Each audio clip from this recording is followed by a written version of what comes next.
Welcome to Your Family's Health, the program that focuses on healthcare issues with unique and different modalities for taking charge of your health today. Experts talk weekly with our continuing roster of guests from around the country and right here in Nassau County to keep you up to date on the latest health issues and trends.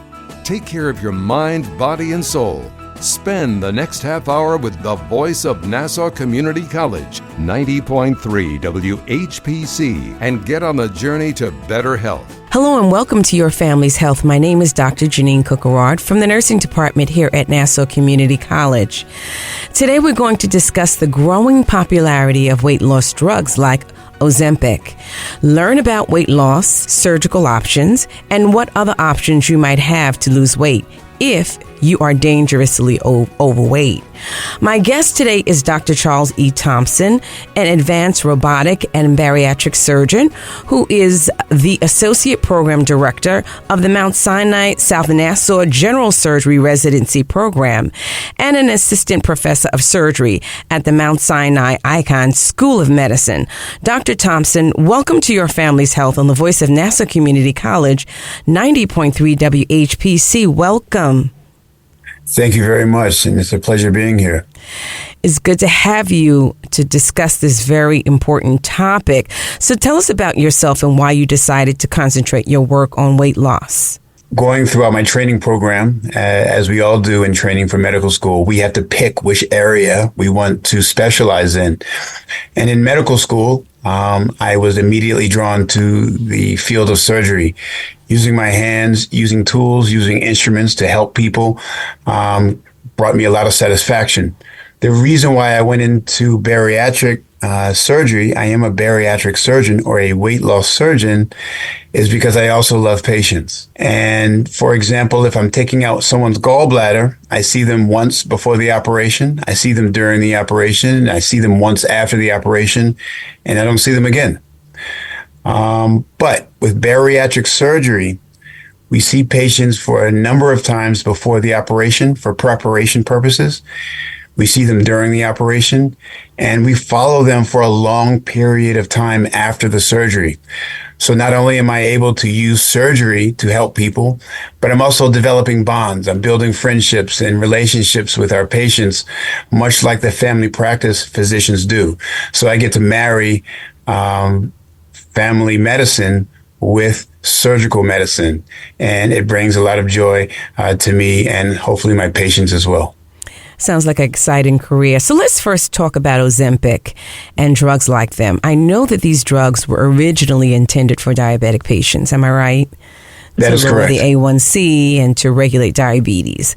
But That's now, right. How did it happen where we really found this drug to be more or now a weight loss, if you will, medication for patients? Right. So I'm going to use the generic names of the medications. Saying Ozempic or so forth may make it sound like I'm preferring one medication over the other. So the generic name for that medication is semaglutide. And semaglutide is a medication that works on our body's endocrine system. In other words, it directs hormones involved with our metabolism. What we found specifically with diabetes is that these medications, semaglutide and tirzepatide, do a better job of regulating these metabolic hormones, and they cause the increase, particularly of something called insulin, to be used more efficiently within the body. What we have known for decades is that one of the causes of diabetes is obesity. So it's not a shock that in treating your diabetes, you're also treating obesity as well. What is new is that since we found that these medications are helping diabetic patients, the Food and Drug Administration, the FDA, has also allowed these medications to be used strictly for weight loss. So often I tell patients that when taking Ozempic, a positive side effect, we always talk about side effects in a negative fashion, but a positive side effect of Ozempic or semaglutide is weight loss. The actual intended use of that medication is to treat diabetes. So the FDA has regulated a lower dose of that semaglutide to help treat specifically weight loss. What are some of the side effects? I know this is a big craze that everybody wants Ozempic now because, you lose weight. So What would you say would be some of the side effects of those individuals who want to take it and they're just they want to do it and they're not thoughtful about it, or their physicians possibly are not thoughtful? And can that ever exist? But yes, what are some of the side effects?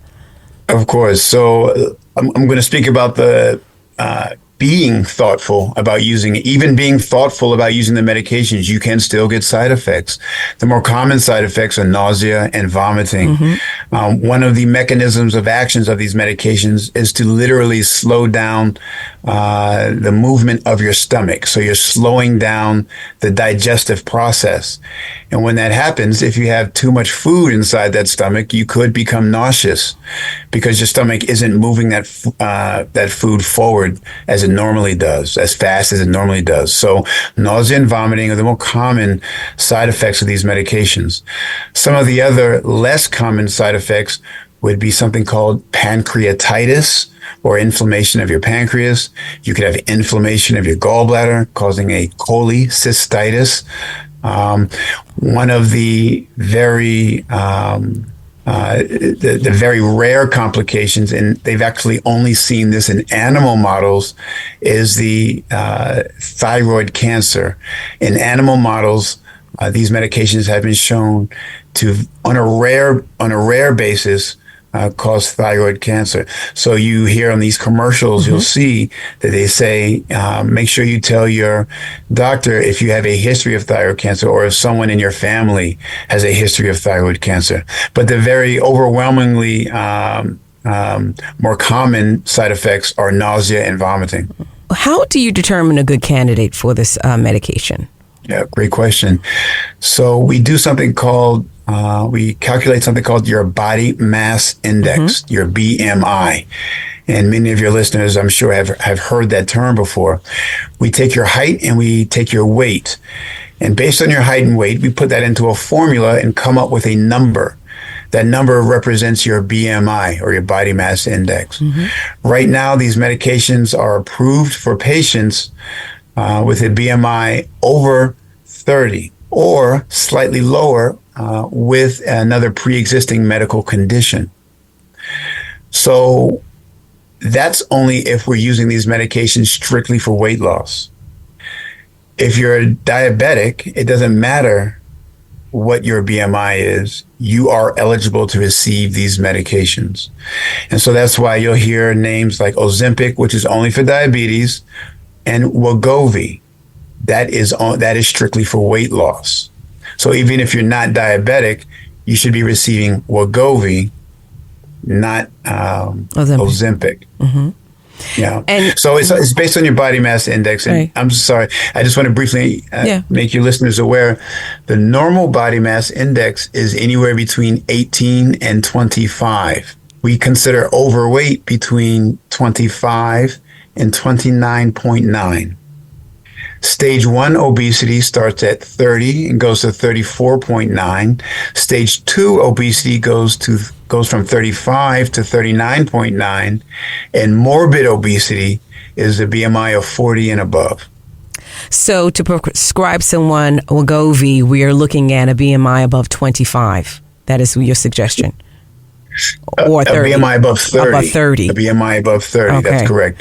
From 25 to 29.9, these medications are not indicated for patients in general. There have been some discussion with certain ethnicities, interestingly, that should be eligible for these medications at a BMI of 27, and that would be the Asian population. Why is that?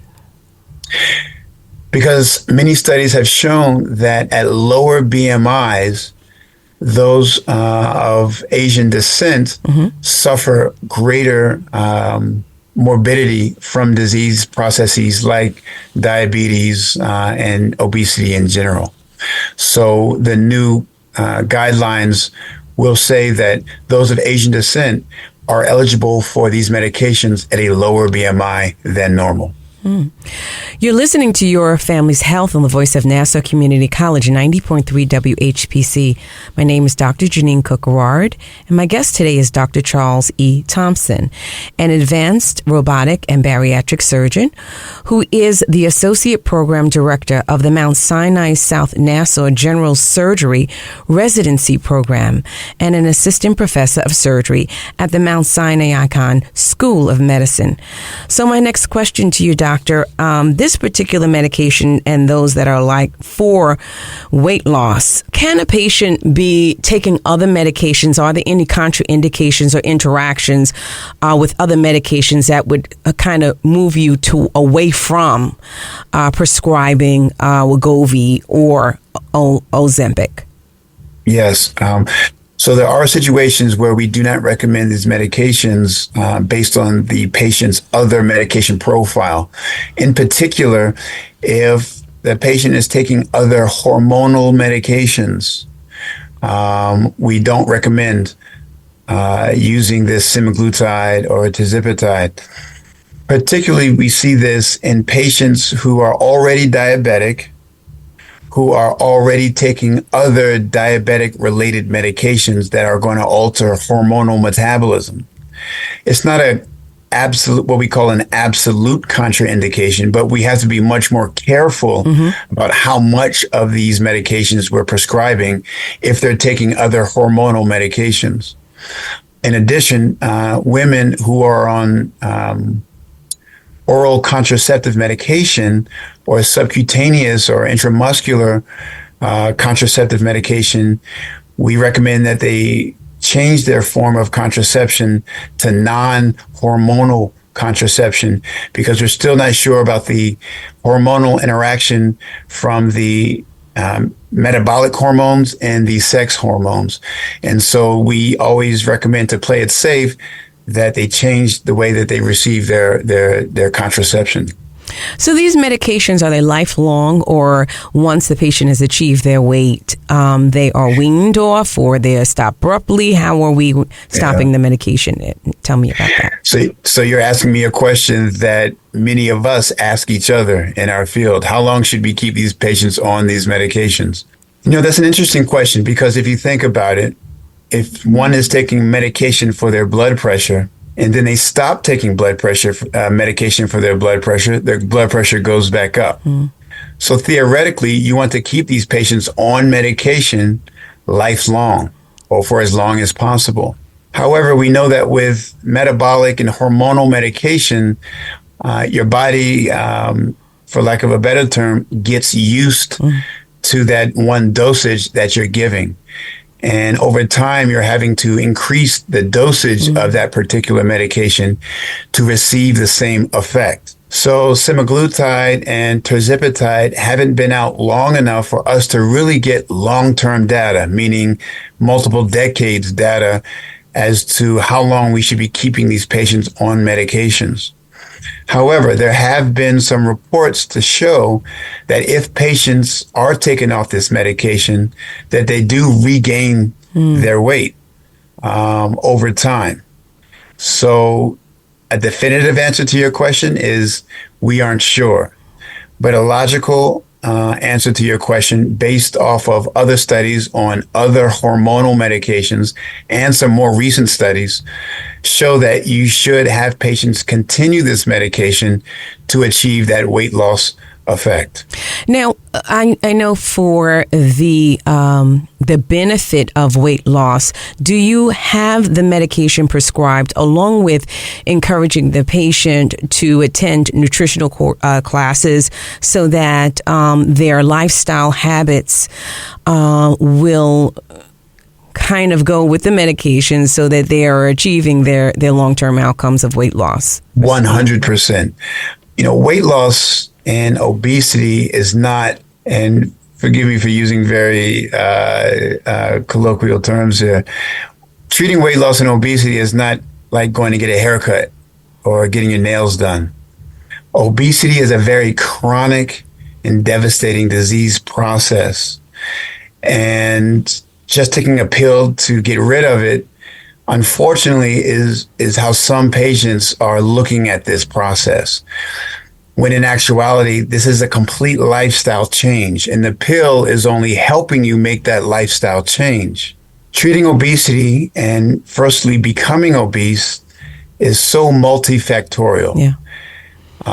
It's not just because someone overeats or someone, unfortunately I've heard, doesn't know how to put the fork down.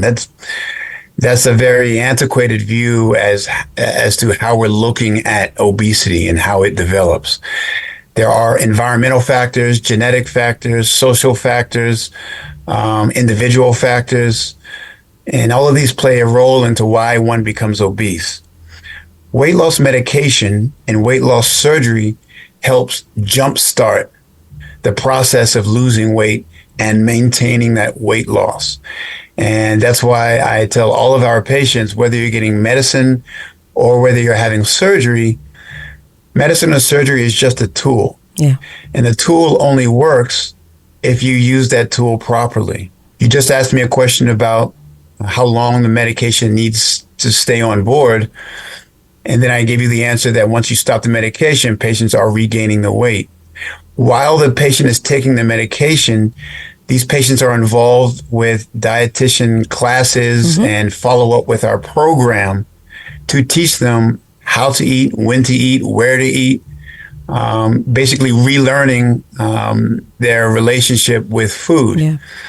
And so when you stop the medication, because eventually no one wants to take medicine for the rest of their life, but when you stop the medication, hopefully you've incorporated these new ways of living, these new ways of interactions with food, and you are able to maintain that weight loss. So again, early on in the process, medication and surgery works very well. But if you don't adopt those lifestyle changes, it's going to be hard to maintain that weight loss. All right, doctor, I'm going to shift to some surgical weight loss interventions since you are also a surgeon. Sure. What is the latest cutting edge weight loss surgery that you can have? I mean, I've heard of the sleeve. I heard of the, so many different types. What is the latest one? So the latest one is something called the duodenal switch. However, though that is the latest one, that is not the most popular, and everyone is not eligible for a duodenal switch. And I'd also like to clear up this sort of myth that some people are eligible for one procedure and other people are eligible for another procedure. If you are eligible for weight loss surgery, you are eligible for all weight loss surgery. And the same criteria follow suits if you're over the BMI of 30, or is it a different criteria? Yeah, very excellent question. Yeah. You're asking so many loaded questions here. I know. So the criteria for surgery is your BMI has to be over 40, or your BMI has to be between 35 and 40 with another comorbidity or another medical condition. Okay. Now, those criteria are really set by the insurance companies, unfortunately. The governing body of bariatric surgery, of which I am a part, the American Society of Metabolic and Bariatric Surgery, has very recently lowered the criteria for bariatric surgery based on a number of studies over the past several decades. These new criteria actually match the same criteria that is for weight loss medication. So we recommend that anybody over the BMI of 35 should be eligible for surgery, or BMI between 30 and 35 with another medical condition. And we also add the same caveat with the Asian population or those of Asian descent. It could even go down to BMI as low as 27 with diabetes. So you mentioned the duodenal switch. What is the other surgery that you were going to mention? Yes. So the two most common procedures that we do are the sleeve gastrectomy, like you mentioned, and the gastric bypass. The oldest procedure that we've been doing for the longest is actually the gastric bypass. We have the most amount of data from that procedure. We have the most amount of long-term outcomes for that procedure. But the procedure that we do more commonly that's associated with a slightly lower risk profile is the sleeve gastrectomy. And that is the most popular procedure that's done nowadays. Of note, a lot of people know about the quote lat band. Yeah. And we don't do the lat band anymore. We've started to see a lot of long-term complications from the lat band, and they don't have the long-term maintenance of weight loss like the other procedures do. You're listening to Your Family's Health on the voice of Nassau Community College 90.3 WHPC. My name is Dr. Jeanine Cook-Garard, and my guest today is Dr. Charles E. Thompson, an advanced robotic and bariatric surgeon who is the Associate Program Director of the Mount Sinai South Nassau General Surgery Residency Program, and an assistant professor of surgery at the Mount Sinai Icahn School of Medicine. So you talked about the gastric bypass and the sleeve gastrectomy. How do you determine which you're going to do? So again, if anyone's eligible for bariatric or weight loss surgery, they're eligible for all surgeries. However, there are some caveats that lead us to recommend one procedure over the other. For example, we know that patients who undergo a sleeve gastrectomy may, after several months or a year, develop reflux, gastric reflux, where stomach acid that is normally inside your stomach or inside your sleeve is refluxed up into your esophagus, causing pain and discomfort, particularly when lying down. So if a patient comes to us who is looking to have bariatric surgery and they already have significant reflux disease, we may steer them in the direction of the gastric bypass, because the gastric bypass not only does not cause reflux, but also treats reflux as well. Another caveat would be someone who comes to us who is diabetic. And there are different levels and different stages and different chronicity of diabetes. Well, let's say someone has been diabetic for over 10 years. They're on multiple medications, including insulin, and they come to us for weight loss surgery or bariatric surgery. Most bariatric surgeons, most of us, will steer the patient toward the gastric bypass. Again, because the gastric bypass studies have shown help you not only lose more weight, but helps treat and sometimes cure diabetes much better than the sleeve gastrectomy.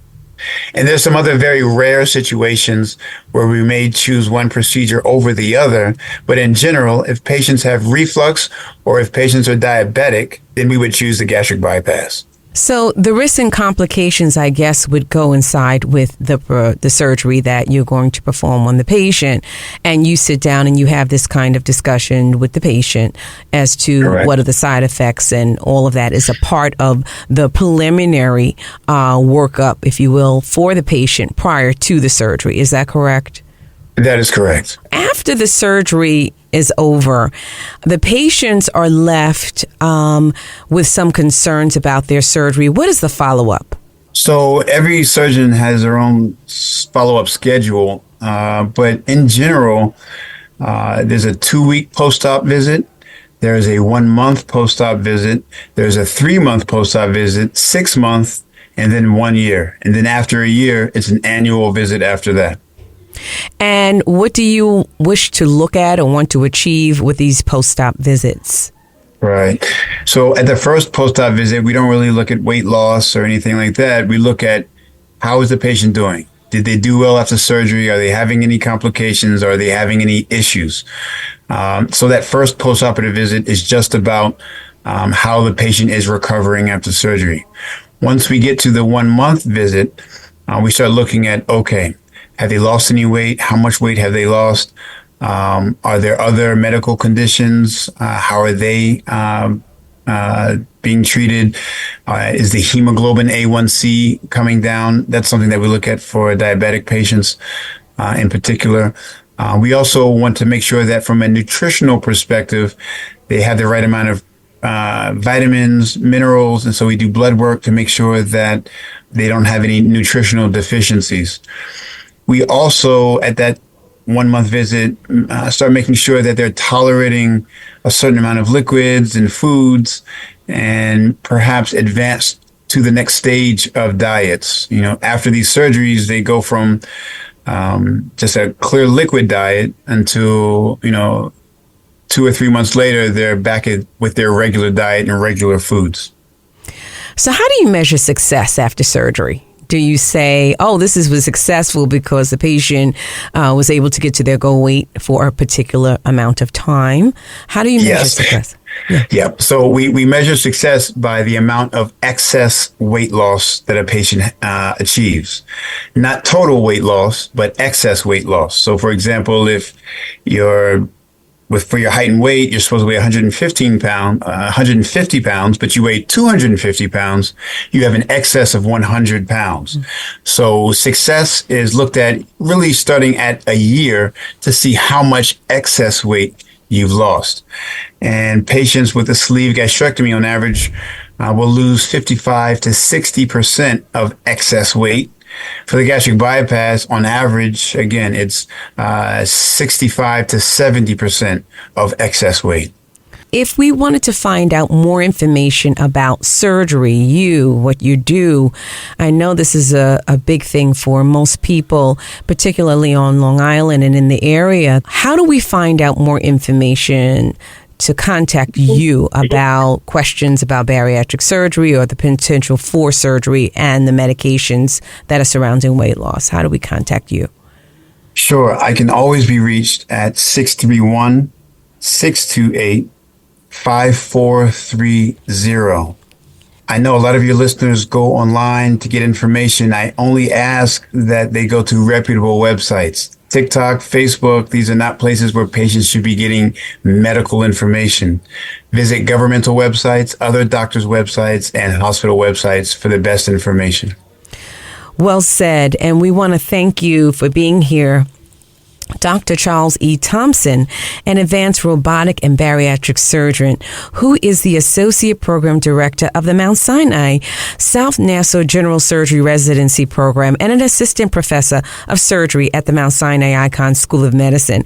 We want to thank you for giving us this very important information, and we hope you continue yourself to stay healthy and to do the great work that you're doing. Thank you so much for what you do. Thank you so much for having me.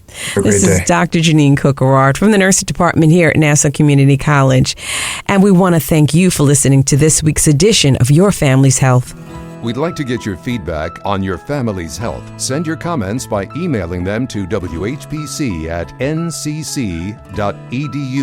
Podcasts of today's show are available on iTunes, Android Podcasts, and Spreaker. This program was produced at the studios of Nassau Community College in cooperation with the nursing department. Join us next week for another edition of Your Family's Health on the voice of Nassau Community College, 90.3 WHPC.